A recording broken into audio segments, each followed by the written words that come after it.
Hello everyone, welcome to Vedas home foods. ఈరోజు మన వీడియోలో మిల్క్ పుడ్డింగ్ని ఎలా తయారు చేయాలో చూద్దాం. మనకి కేవలం పాలు, పంచదార, కార్న్ ఫ్లోర్ ఉంటే చాలండి.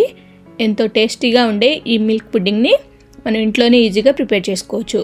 దీనికోసం ముందుగా 1.5 కప్పు ఫుల్ ఫ్యాట్ మిల్క్ని తీసుకోండి.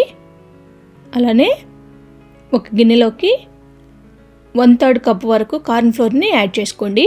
అందులోకి ఒక 1/2 కప్పు వరకు మిల్క్ని యాడ్ చేసుకొని ఈ విధంగా నీట్గా ఉండలు లేకుండా బాగా కలుపుకోండి.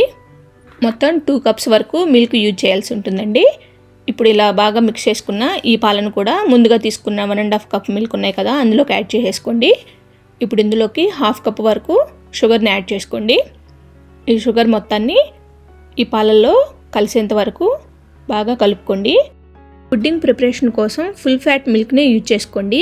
లో ఫ్యాట్ మిల్క్ యూజ్ చేసామంటే పుడ్డింగ్ కన్సిస్టెన్సీ రాకుండా లూజ్గానే అనిపిస్తుంది. ఇప్పుడు స్టవ్ మీద అడుగు మందంగా ఉండే ఒక ప్యాన్ కానీ గిన్నెని కానీ పెట్టుకోండి. అందులోకి ఈ పాలను మొత్తం యాడ్ చేసుకొని ఒకసారి బాగా కలుపుకోండి. ఇప్పుడు మంటను మీడియం టు లో ఫ్లేమ్లో అడ్జస్ట్ చేసుకుంటూ ఈ పాలను బాగా కలుపుకుంటూ ఉడికించుకోండి. ఈ పాలను ఇలానే కలుపుతూ ఉడికించుకున్నామంటే కొంతసేపటి తర్వాత ఇవి చిక్కబడటం స్టార్ట్ అవుతుంది. మీకు కావాలంటే ఇందులోకి కొంచెం యాలకుల పౌడర్ని యాడ్ చేసుకోవచ్చండి. నేనేమి యాలకుల పౌడర్ని యాడ్ చేయలేదు. ఇంకొంచెం టైం ఇలానే ఉడికించామంటే ఈ విధంగా థిక్ కన్సిస్టెన్సీ వస్తుంది. ఈ స్టేజ్లో స్టవ్ ఆఫ్ చేసేసుకోండి. ఇప్పుడు ఈ పుడ్డింగ్ మొత్తాన్ని ఇలా ఒక గ్లాస్ బౌల్ కానీ లేకుంటే స్టీల్ బౌల్, ఏ బౌల్ అయినా పర్వాలేదండి, ఇలా ఈ పుడ్డింగ్ మొత్తాన్ని యాడ్ చేసుకోండి. ఇప్పుడు ఇందులోకి యాడ్ చేసుకున్న తర్వాత పూర్తిగా చల్లారనివ్వండి. బౌల్ని మొత్తం క్లోజ్ చేసేసి 2 నుంచి 3 గంటల పాటు ఫ్రిడ్జ్లో పెట్టేసుకోండి. నేను 3 గంటలు అయితే కంపల్సరీ ఫ్రిడ్జ్లో ఉంచానండి. 3 గంటల తర్వాత చూపిస్తున్నాను.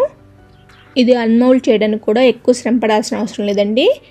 ఇలా ఈ బౌల్ పైన ఒక ప్లేట్ని బోర్లా పెట్టేయండి. ఇప్పుడు దీన్ని ఇలా తిప్పేసామంటే మనకి సింపుల్గా ఈ బౌల్లో నుంచి ఈ మిల్క్ పుడ్డింగ్ ప్లేట్లోకి వచ్చేస్తుందండి. వావ్, చూడ్డానికి చాలా బాగుంది కదా. అంతేకాదండి, టేస్ట్ కూడా చాలా బాగుంటుంది. ఎక్కువ శ్రమ పడకుండా చాలా ఈజీగా కూడా చేసుకోవచ్చండి. మీరు మీ ఇంట్లో ట్రై చేయండి. మీకు ఎలా వచ్చిందో నాకు కామెంట్ ద్వారా తెలియజేయండి.